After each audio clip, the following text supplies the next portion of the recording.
Hi, welcome back, everybody. This is William M. Briggs, and we're now on to episode 25 of Uncertainty and Probability Theory, the Logic of Science. Stupidly, for whatever reason, I gave a class and I didn't give it a number. I thought it was some interstitial sort of a class, and it was. And so this is really our 26th entry into this class, which means we've been at this for 6 months. And to some of you, that might feel like, if you've been following along, it might feel like it's a heck of a lot longer than that. To me, it feels like I just barely got started on this stuff. And I feel like I'm leaving a lot of stuff out. I know I'm leaving a lot of stuff out. I'm hoping you're doing the homework and doing the reading. That's the most crucial part. You're never going to get anywhere just listening to me. I do provide the readings. You can, Jane's book is available free. I've given you everything out of my book. I've cut out the references only because the LaTeX meaningless to you. I mean, I have like cite LaTeX command, BRI 20016, something like this, and that's the link to an article or a book or something like this. It wouldn't mean anything to you, so you can't see it. So that you don't see, but you see everything else, and you can get the index of everything that's online free. I have it on my book page, so you're not lacking anything. So you should do this reading. And how many of you did the homework? Hmm. I asked you to log on to. This is disappointing. I was hoping more of you would have done this. I asked you to log on to scholar.google.com, scholar.google.com. But it's an interesting repository of a lot of academic articles. And I put in the phrase due to chance, and I put it in quotes, due to chance, so that I would make sure I got that and not the other words too. Just reading off some of the titles here. How much variation in referral rates among general practitioners is due to chance? The probability of a cancer cluster due to chance alone. Similarity of DNA fingerprints due to chance and relatedness. This is the front page of results. How much do CEOs really matter? Reaffirming that the CEO effect is mostly due to chance. How do people cope with uncertainty due to chance? And it just goes on and on. I mean, I don't know how many results they say. There's 304,000 results. I'm sure there's many more than that for variations of this, caused by chance, and on and so forth. Uh, Experimental studies on the concepts of chance. Well, that's an interesting one. It just goes on and on. You'll find due to chance, caused by chance, and so on, endlessly used, particularly in statistical papers. So I thought I'd walk through an example. Chance is not a cause. Chance is like randomness. We're going to go through the idea of chance today. Chance is purely a matter of mind. It doesn't exist in the universe. And so we'll give a statistics example, and then I'll quote Aristotle for you. He's the first person who gave this this subject matter serious thought, thousands of years ago. Everything eventually comes back to Aristotle one way or the other. This is from my book today, section 6.2. It'll all be online. You'll be able to, I want that open because I want to quote from it later. We're going to, that'll be your homework to read that kind of a thing. And you can look up your own articles, due to chance, caused by chance, only chance, and on and on and on. The phrase is used all the time. It's used in statistical papers. It's used in physics papers. In physics, it's more randomness and stochastic nature of data and things like this that you'll see. But it's all the same topic. And all of these are wrong if we ascribe them to physical causes, but they're perfectly accurate if we ascribe them to our thoughts and the amount of uncertainty we have. And remember, uncertainty is just a relation between predictions. So suppose, and I use these when I type this up, I have two races, J and K, and they're next to each other on the keyboard when I was writing this, and I didn't want to inflame passions too much, as it's easy to do in Americans and in Westerns mania about race. But it's also good to use as an example because you see so many research papers on this question. And so what we'll do is the researcher, what a researcher will do is go out and measure something on races, and they'll have a null hypothesis. You've heard this phrase before, the null hypothesis. A null hypothesis. No difference in race. That'll be their null hypothesis. No difference between the races or no difference in the races, which is automatically false right off the bat. Given everything has to be true or false with reference to something, and the reference here is the very obvious thing. The reason I'm measuring races is because I know there's races in the beginning, otherwise I never would have done this particular study. Therefore there are differences in races. At least I can tell who had the race J and who had the race K, so there are automatically differences in race. So the null is automatically false, but we'll soldier on. They might say, well, we'll use income as an example. No differences in race in income. So we'll get rid of that and we'll say no difference in race in income. And that's going to automatically be false. What we'll do is we'll have, this will be income right here, for instance. And here's race J, some measurements on race J. And now here are some measurements on race K. Let me darken those a little bit for you. Okay. There's just a bunch of people we've measured their income levels, the race J and K. Then they'll do some kind of statistical hypothesis test. And it'll come out one of two things. It'll tell you to either reject this null or to accept it. They won't say accept, they'll say fail to reject. And that's a quirky, bizarre phrase, fail to reject. We actually never can accept any hypothesis or any proposition in the frequentist mode of thinking, which is, of course, an absurdity, because if we fail to we can reject a hypothesis, which means we're accepting its contrary, its logical contrary. So we always are accepting hypotheses all the time. But they'll say fail to reject, which means we might reject it in the future. And don't forget, we did the limiting relative frequency version of probability, and so there's always infinite number of infinite subsequences and infinite sequences that can meet either one of these criteria. So, the whole thing is just incoherent. So we're not going to do that, but we're going to think about how people think using these things. So if we have failed to reject the null, people will say, well, the differences in income between J and K are due to chance. Okay, due to chance. Or they'll say there are no differences. That's the most common thing.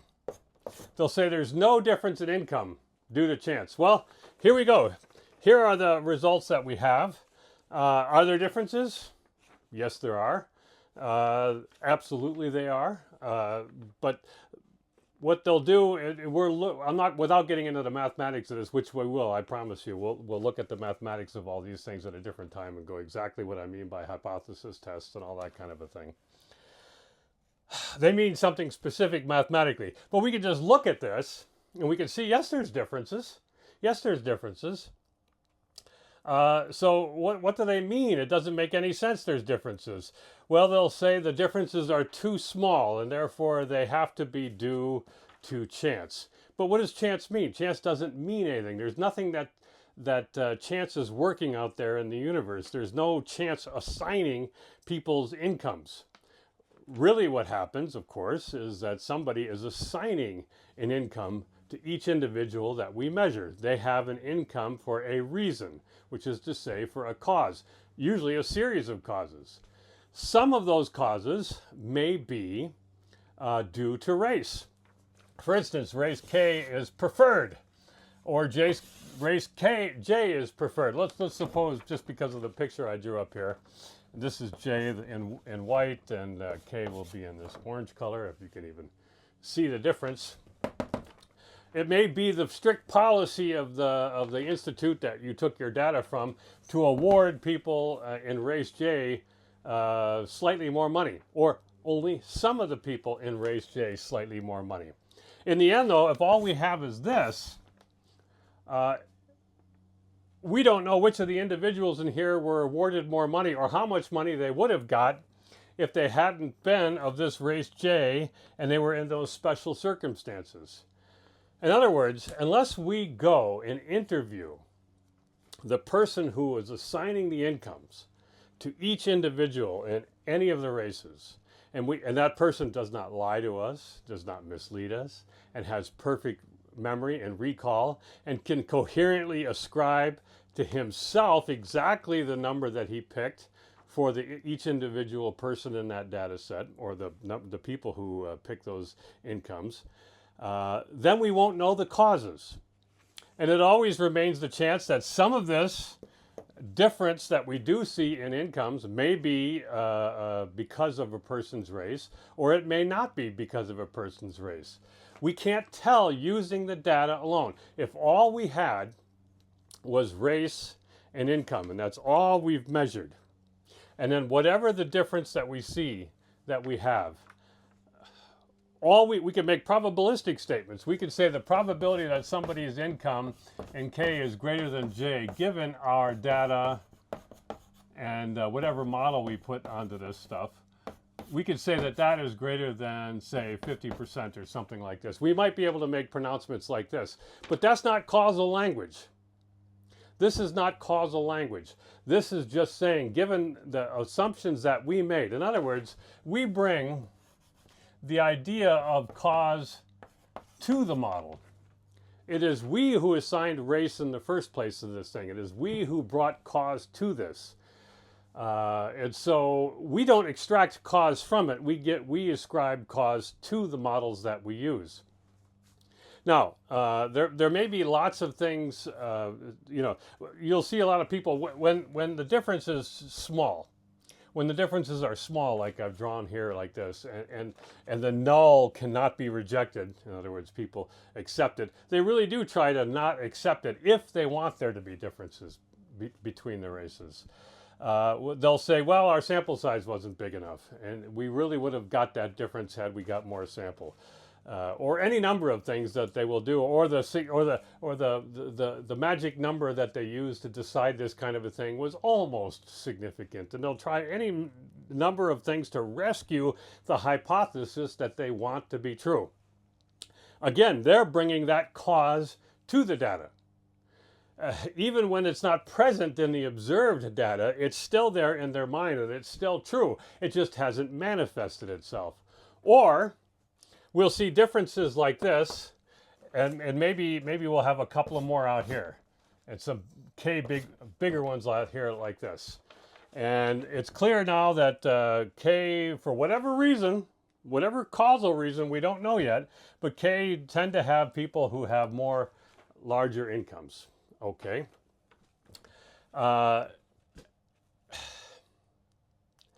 People will then say, well, this has to be due to race. This has to be due to race. And that's called the big muscle fallacy. I call it the big muscle fallacy. The big muscle fallacy. And it's used to say, I think that has to be race because I can't think of any other reason. It can't be chance because my magic number told me it can't be chance. Therefore, it has to be not due to chance, which is an impossibility. And therefore, it has to be due to the only other cause that I am bringing to this, which is race. Now, it could very well be that the reason these people out here got so much more money is that they were in a special program to award people of race K more money, or these people out here had higher education, or some of them did, or some of them were, benefited in other ways that had nothing to do with their race. I mean, you could paint all kinds of pictures. Every individual may be different than every other individual in here. So it becomes very difficult to talk about what has happened at a large level. We could, again, go in and measure the exact causes. We could interview these people. Why did they assign the incomes they did? But then, again, we have to assume there's no lying or misremembering or anything like this. And of course, that is an enormous assumption. And it also is a very costly thing to do. It takes a lot of time and slows research down, which I think is a great benefit. Research does need to be slowed down.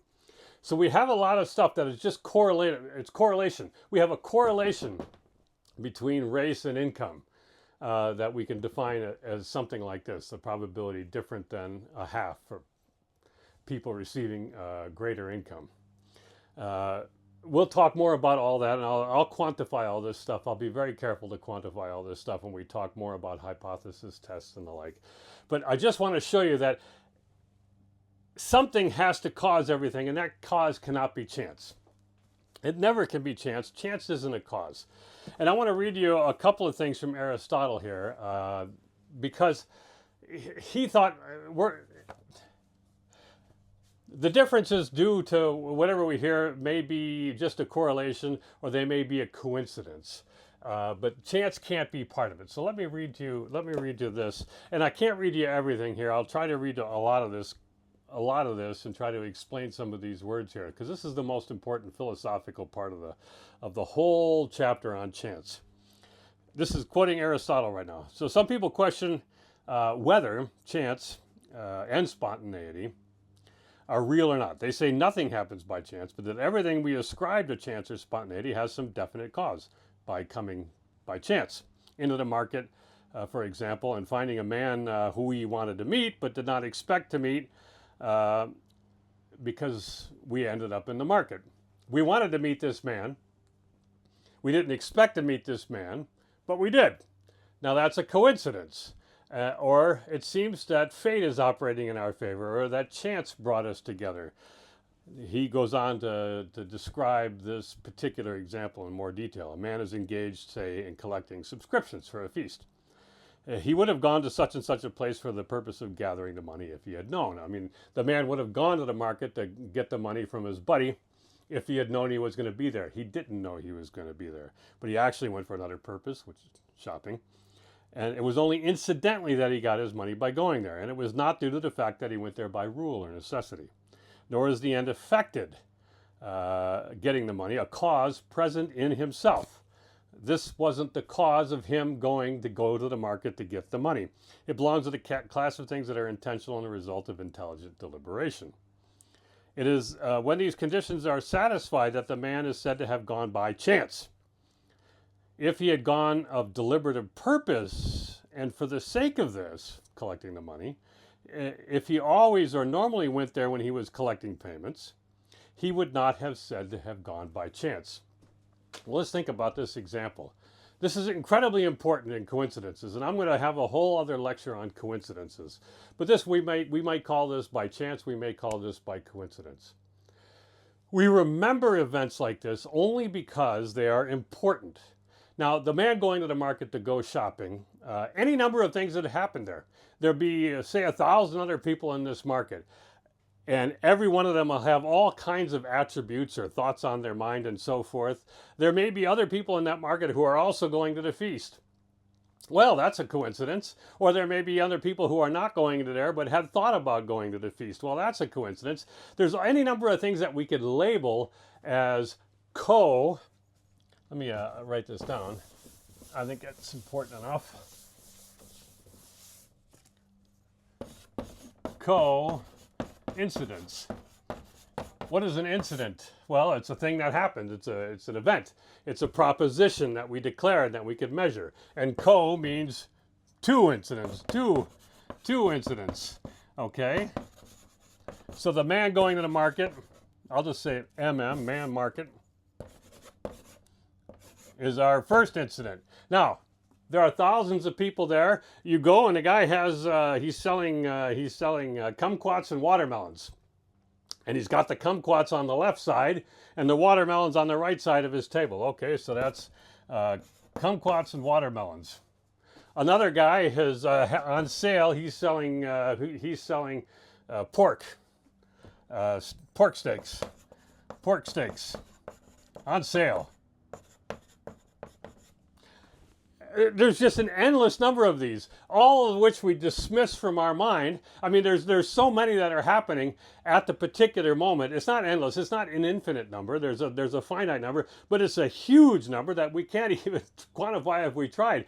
I mean, every particular arrangement of everything that happened when we're at the market qualifies as another event in our coincident. We have a whole list of these incidents that we might put up there. But here is, we meet the guy we want to get money from. That's important. That is something that we wanted to do. And so we remember that incident and becomes a coincident. So a coincidence can have a cause. It does have a cause. It's not, and that cause could be by chance in the sense that Aristotle means, that and he goes on to say it's not a physical cause. It is our intention that is the cause. And it's our memory of the thing that brings, he says, things do in a way occur by chance, for they occur incidentally. And chance is an incidental cause. But strictly, this is important, but strictly it is not the cause, without quantification of anything. Without qualification of anything. For instance, a house builder is the cause of a house. Incidentally, a flute player maybe, or the builder may also, he might hate kumquats. That's an incident, a coincident, and incidentally, but it has nothing to do with the cause of the house building. All right, it's just like it's like the income. This income differences may be causally related to income. They may not be, and it may not be in each individual. It may only be in certain individuals, and then we can only look at it when they're in large groups or something. So we can't ascribe cause to individual pieces of data when we haven't even made any attempt at measuring cause. But